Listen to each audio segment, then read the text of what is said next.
This is the IUX Education Podcast, your shortcut to smarter trading and investing.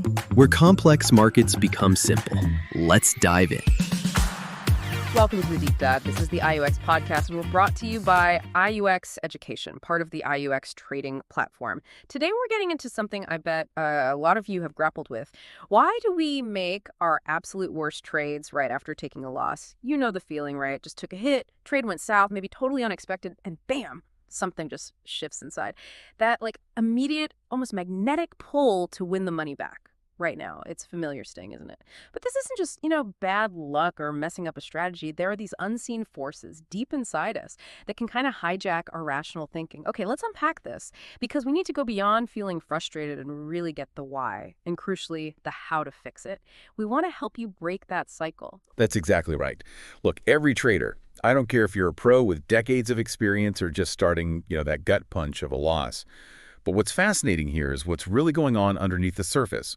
Psychologically, even biologically, when we take that financial hit, it's not just numbers on a screen. It's these powerful, often subconscious drivers that can take the wheel, turning one mistake into a whole downward spiral.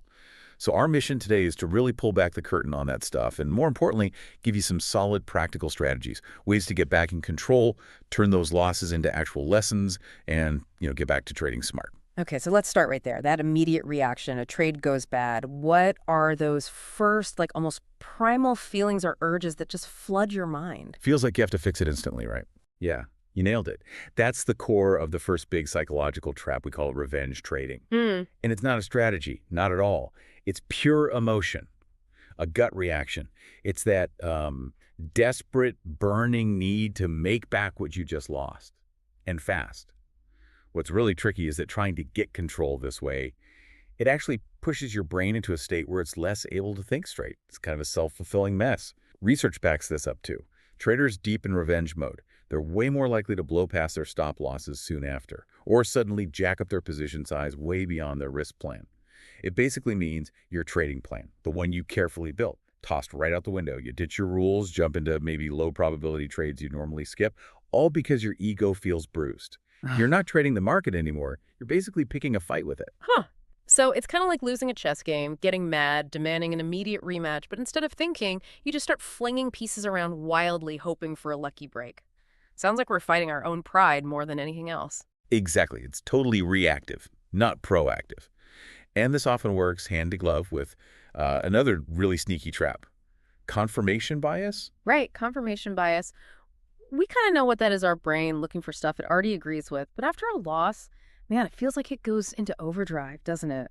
Why does our brain get so aggressive about finding validation right when we need to be objective the most? That's a really good point. We get it intellectually, sure. But after a loss, your brain's emotional centers are firing on all cylinders. They desperately want to be right again, to erase that feeling of being wrong. So without you even realizing it, you start filtering everything. You grab onto any little thing that supports the trade you want to make, Right. and you just unconsciously ignore all the flashing red lights, the warning signs that say, maybe not. You might talk yourself into seeing a bullish pattern because you need it to be there, to feel right again. Not because it's actually a solid high probability setup based on your rules. Your mind's just trying to soothe that bruised ego, often forgetting about clear-headed analysis. And then there's that other thought. Especially if you've had a couple of losses in a row, you start thinking, okay, come on, market, you owe me one now. A win has to be coming up, right? I can't just keep losing. Yes. The gambler's fallacy. That's a really common one, and it shows a deep misunderstanding of, how markets actually work. Logically, we know the market doesn't remember anything, right? Every single trade is its own independent event. Believing that after some losses, a win is somehow due or overdue. That's a classic sign of falling into that dangerous losing streak trading mindset. And this isn't just about having bad luck. It's a specific mental state where you feel the market actually owes you.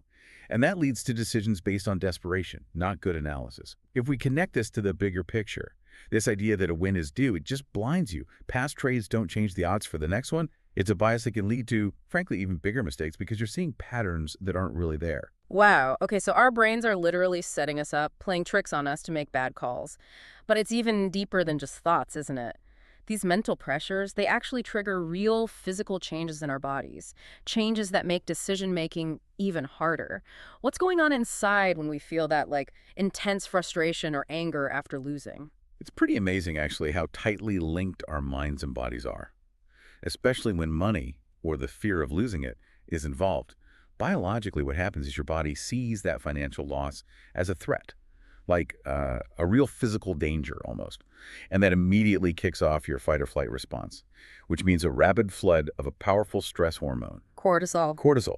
So even though we're just sitting there, maybe at a desk, our body thinks we're in some kind of emergency. What does that cortisol actually do to our trading ability? Exactly. It thinks danger. Yeah.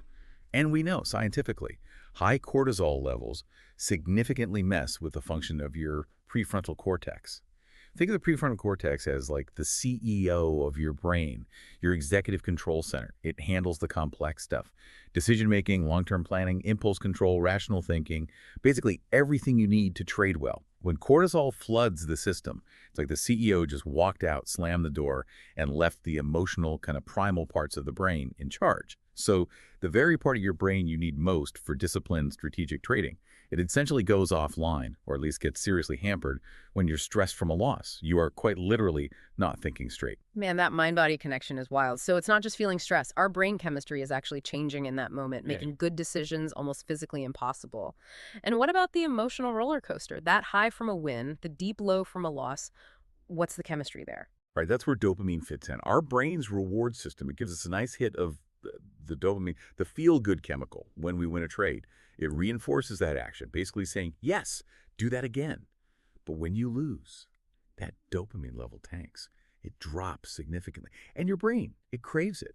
That sudden lack, that yearning for the reward feeling, it can push you to take on way too much risk, to chase the high of a win just to try and fix that chemical imbalance. It's a bit like a slot machine, lose, lose, lose. Yeah. Then a tiny win, and bam, dopamine floods in, makes you forget the losses, just want the next hit. Trading can feel just like that, even for really smart people. You end up chasing the next dopamine hit, not the next logical trade. Your body's just wired to seek that reward, and rational thinking kind of takes a back seat. Here's where it gets really interesting, realizing our own biology is working against us sometimes. So we're battling primal instincts, brain chemistry. What does this mean for us traders? How do we possibly fight back against our own bodies and minds when we're in a losing streak? We might know these solutions intellectually, but why is it still so hard to actually do them in the moment? What's the real friction point? That's a really important question, yeah.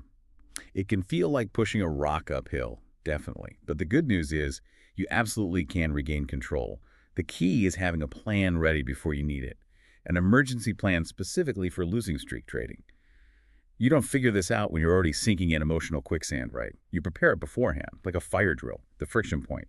Often it's just that raw emotional pain and that immediate craving for relief, for gratification, that kicks in so fast. Okay, give us the plan. What's step one, the absolute first thing to do when you feel that anger or desperation starting to bubble up? Okay, step one. It sounds incredibly simple, but it's maybe the hardest to actually follow through on. You have to step away from the charts. The instant you feel that anger, that frustration, that I got to make it back now, feeling after a loss, your trading day is done, finished, period.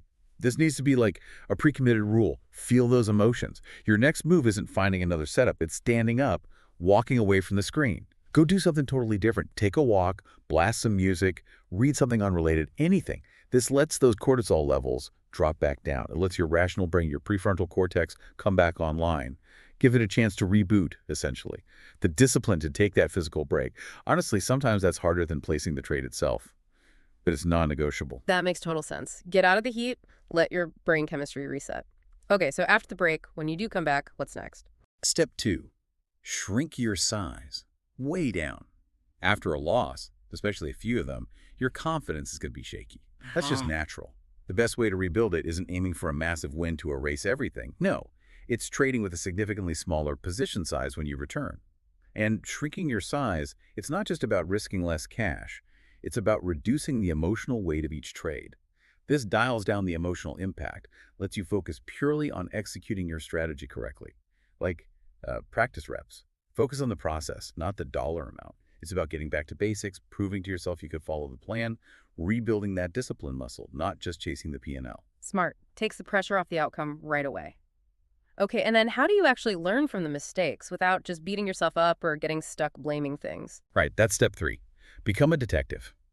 A losing streak isn't just bad luck. It's a pile of data. A potential gold mine, actually, if you treat it right. You need to look at what went wrong, but objectively. Use a trading journal. Many platforms like IUX offer tools for this, helps you track everything. Go back over those losing trades. Be critical, but detached. Ask yourself honestly, was I really following my plan? Or did revenge or hope or fear kind of take over the controls? You got to diagnose the specific problem. Was it an emotional slip-up? Or maybe a flaw in the strategy itself under those conditions? That's the only way to stop making the same mistakes over and over. Don't look for who to blame. Look for the data, the patterns. Okay, so when everything feels like it's gone wrong and you're trying to dig out of that hole, what's the actual goal? Is it just winning the next trade, getting back to break even? This raises an important question, doesn't it? Are you trading for that instant fix, that immediate gratification? Or are you in this for long-term discipline and success? After a loss, your only goal for the next trade should be executing it perfectly, exactly according to your pre-written plan. Whether that specific trade wins or loses, honestly, in that moment, it's kind of irrelevant. The real win is getting your discipline back, proving to yourself you can stick to your rules even when it's tough, even under pressure. Once you can do that, consistently focusing on the process, not just the immediate profit, well, the profits tend to follow eventually. Discipline is your absolute superpower here. Consistent execution is the only real path forward. Wow. Okay, this has been incredibly insightful. This deep dive really drives home that losing streaks, they aren't just a test of your trading system, they're a deep test of your psychology, your biology even. It's truly fascinating how our own bodies can sometimes work against our best intentions. Absolutely. And remember, a loss is only really a lesson if you're willing to learn from it, right? By understanding these, powerful psychological forces, these physiological reactions happening inside us, and by having a solid pre-made plan to deal with them. That moment of weakness, that string of losses, it can actually become a huge opportunity for growth, for building resilience, and ultimately for finding greater long-term success as a trader. It turns potential failure into really valuable experience. And that's exactly what we're all aiming for, right? Growth and consistent success. If you're curious and want to dive even deeper or maybe explore more resources to help your trading, you can find tons of learning materials, insightful articles, more deep dives, just like this one, right here at IUX Education. We're genuinely here to support every trader on their journey. So thank you for joining us on this deep dive on the IUX Podcast. Until next time, keep learning and trade smart. See you next time. Goodbye. And this is the IUX Education Podcast, where trading confidence begins. That's a wrap for today. This episode was brought to you by IUX Trading Platform, your trusted partner for smarter investing.